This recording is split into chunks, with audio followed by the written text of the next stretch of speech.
Nobody tells you what real power actually costs. Tell you about discipline, about consistency, about mindset and morning routines, and the willingness to do what others won't. They hand you frameworks and systems and step-by-step architectures for becoming the version of yourself you were always supposed to be. And some of it works, partially, temporarily, in the way that rearranging furniture changes a room without changing the building. You become more productive, more controlled, more capable of executing the behaviors associated with someone who has their life together. But the thing underneath doesn't move. The thing that has always been the actual obstacle, the deep structural thing that runs the decisions before you're conscious you're making them, stays exactly where it is. Because the thing underneath is not a habit, it is not a limiting belief.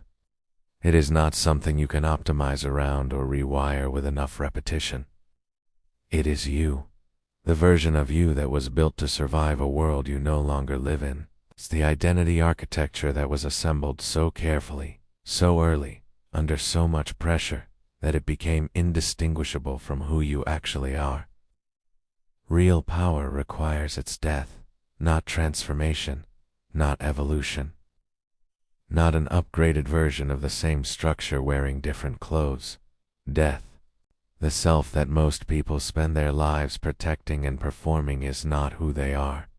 It is what they became. It is the aggregate output of every formative environment that shaped their early understanding of how the world works, what is safe, what is dangerous, what earns approval, what invites punishment, what kind of person it is acceptable to be. It is a survival architecture, extraordinarily sophisticated, assembled from the rawest materials of childhood experience and social conditioning, optimized not for truth, but for continuity, not for freedom, but for safety. And it works. That's the part that makes this so difficult.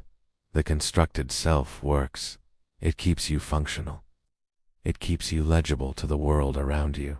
It maintains the relationships, the professional identity, the self-narrative, the carefully curated sense of who you are and what you stand for. But it is a cage built to look like a personality. The bars are invisible because they are made of the same material as your beliefs. Lock is invisible because the mechanism is the part of you that decides what you want. You don't press against the bars because you have never fully distinguished between the person inside the cage and the cage itself. That distinction is where this work begins. The identity built around being the person who is always fine, the functional one, the capable one, the one others come to, the one who holds it together. That identity is not strength. It is a contract, a performance agreement made with everyone around you, that you will not require their discomfort, that your need for support will never become inconvenient. It costs you access to your own interior, and it has to die. The identity built around suffering, the person who has been through more than others understand, whose depth was forged in pain, whose damage is also their distinction. This one is harder, because the suffering was real. The formative experiences were real. But somewhere in the processing of that reality, the wound became load-bearing. It became part of the architecture of who you are, and so healing threatens the structure. Recovery feels like erasure. That identity has to die too. It's the identity built around potential, the person who is not yet what they are capable of becoming, who holds themselves in permanent suspension between ordinary and extraordinary, who protects against the terror of full arrival by remaining always almost there. The comfort of potential is that it is unfalsifiable. You cannot fail at something you haven't fully attempted. That identity is not ambition, it is armor, and it has to go. The identity built around being right, the person whose intelligence, whose perception, whose particular way of seeing is the fixed point around which everything else orbits. This identity survives by staying in its own head, where its analysis is always the most precise, and its conclusions always arrive first. Connection requires uncertainty. Real relationship requires the willingness to be wrong, changed, affected. That rigidity has to die. These are not weaknesses. They were functional. They got you here. They are also the reason here looks the way it does. There is a specific point in any genuine inner work process where most people turn back. It is not the point where things get conceptually difficult. Most people are sophisticated enough to follow the ideas, to nod at the frameworks, or to identify the patterns and acknowledge their origins and understand, intellectually, what has been operating. The point where people stop is the point where understanding becomes insufficient. It's because the understanding changes nothing by itself. You can know the architecture of your constructed self in precise detail, its origins, its mechanics, its cost, and still not be free of it. The cage does not dissolve because you have learned to describe it accurately. What comes after understanding is the part with no framework to stand on, no method to follow. It's no version of yourself yet built for what comes next. SPI is the experience of standing in the space between who you have been and who you might become, with no guarantee the second thing will arrive, with no road back to the version of the first thing that felt comfortable. This is the threshold most people mistake for breakdown. It is not breakdown. It is the necessary experience of having released a structure before the next one is ready. Most people feel this space and immediately rebuild. It's not because they are weak, because the absence of structure is genuinely intolerable for the nervous system that has organized itself around the old architecture. The disorientation is real. The grief is real.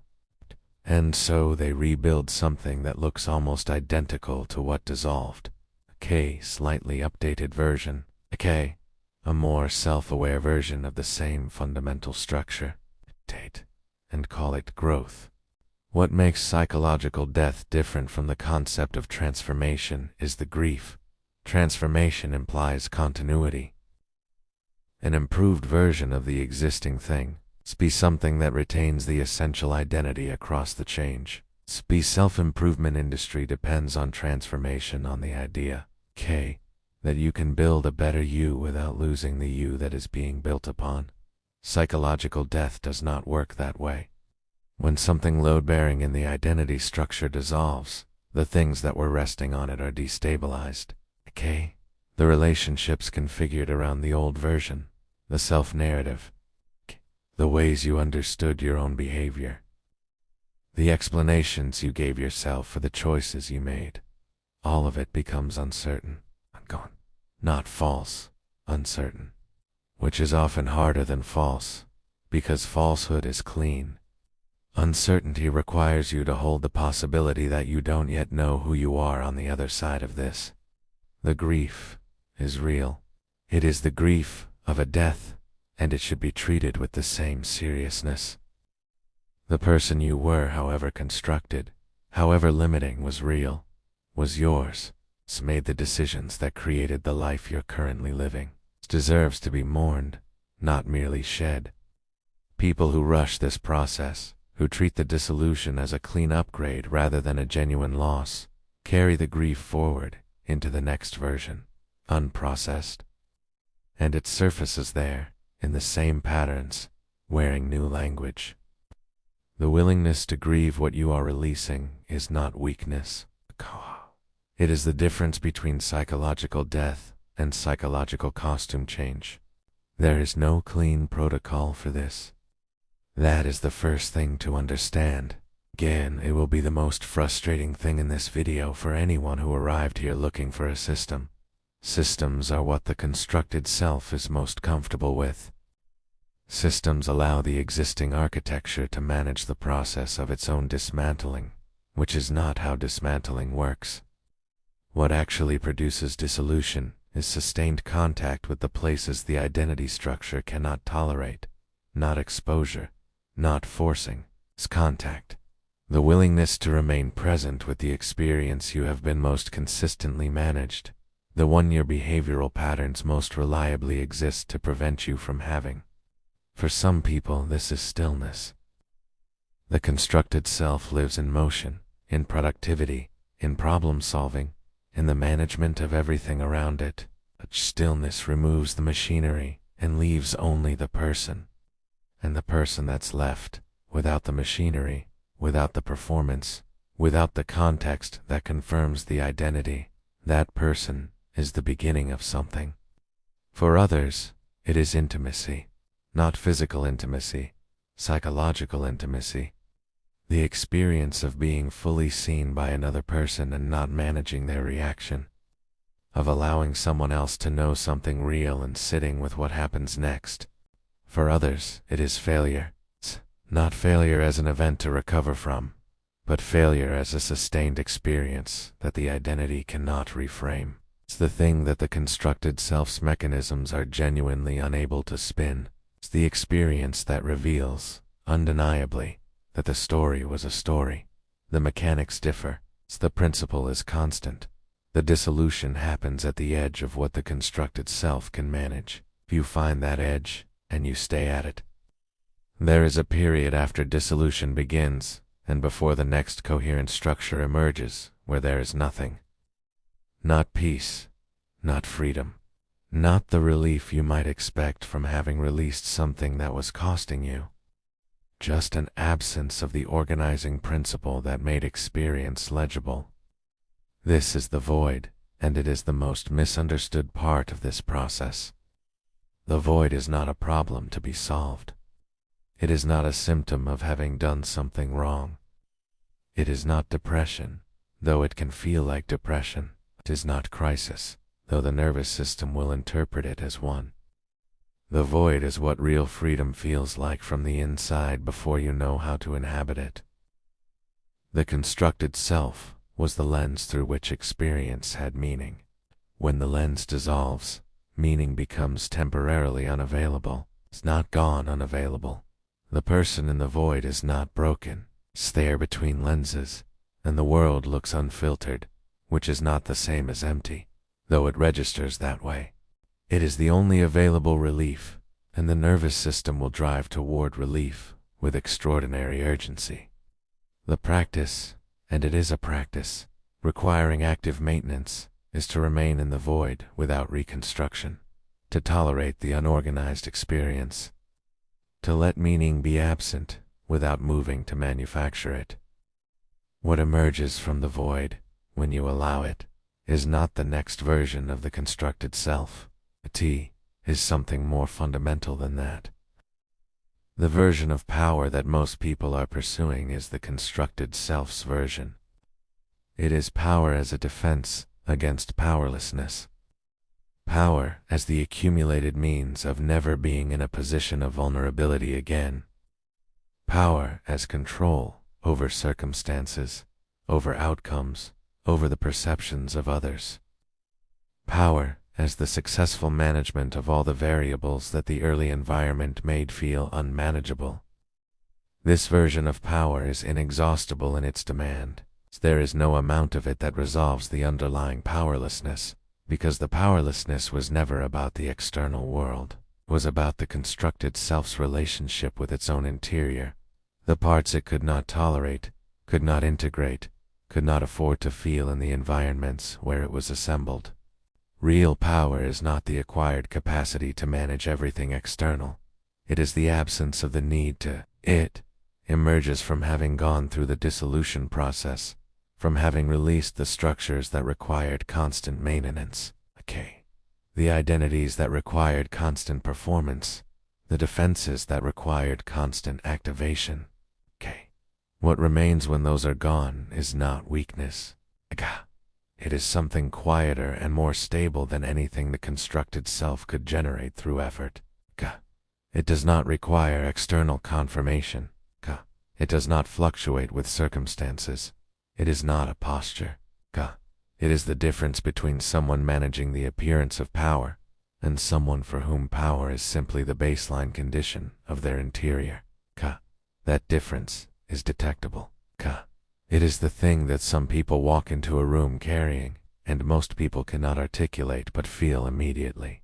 Freedom is not the absence of constraint. Most people understand this conceptually, but very few feel the full weight of what it means.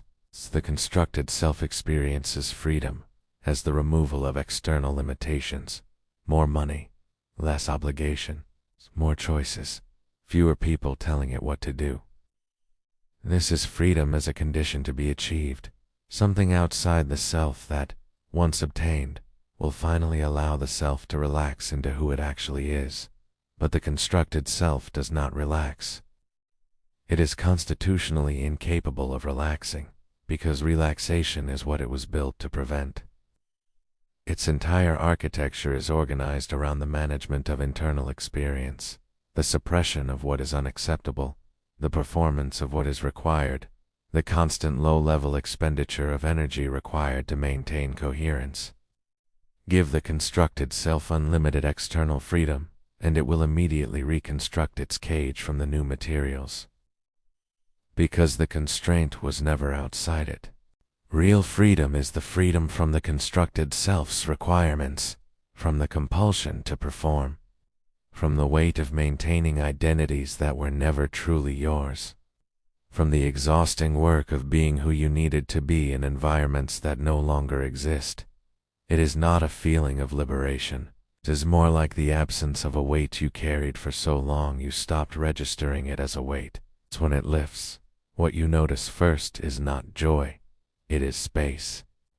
A quietness inside the decision-making process. It's the experience of choosing from the actual self rather than the constructed one, and discovering that the actual self wants very different things, with very different intensity, than the constructed self spent decades pursuing. The constructed self does not vanish after dissolution. That is not how this works. What dissolves is its authority, its automatic governance of your decisions, your perceptions, your emotional responses. It remains present as a set of learned patterns, a familiar orientation, a voice in the analysis of experience. But it loses its position as the unquestioned occupant of the center, and the relationship with it changes from identification to observation. You begin to watch the constructed self operate without being the constructed self operating. You notice the old patterns without being in them. You feel the pull of the old identities without having to follow them. This is not detachment. It is the most embodied experience many people have ever had, because for the first time, you are present for what is happening rather than managed by it. The old self becomes useful in this position. Its learned capacities, the intelligence it developed, the relational instincts it honed, the particular perceptions it cultivated, are not lost. They become available as tools rather than governing principles. You stop being the character and start being the author. That shift is everything. Not because they lack the intelligence, not because the work is inaccessible to them, but because the constructed self is extraordinarily resourceful in its own defense. It does not resist the process clumsily. It absorbs it, turns the language of dissolution into the next layer of its own architecture.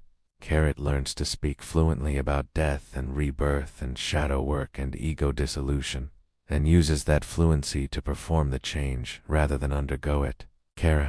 The person who survives this process is not necessarily the most intelligent person who attempted it. They are the most honest. They are the person who can tolerate being seen by themselves, primarily, without immediately moving to manage what is seen, who can hold the dissonance between who they believe themselves to be and who the evidence suggests they actually are, without resolving that dissonance prematurely through justification or self-attack. They are the person who has developed enough relationship with their own interior that the void, when it comes, does not immediately drive them back to familiar structure.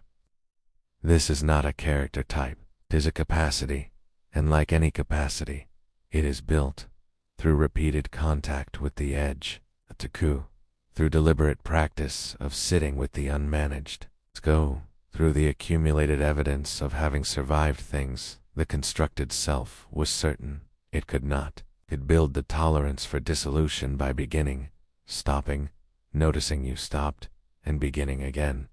There is no single threshold to cross. It is a long, recursive, often indistinguishable from failure process that is happening even when it appears to be going nowhere. And then one day, something that would have felled the old structure passes through you without incident. That is the signal.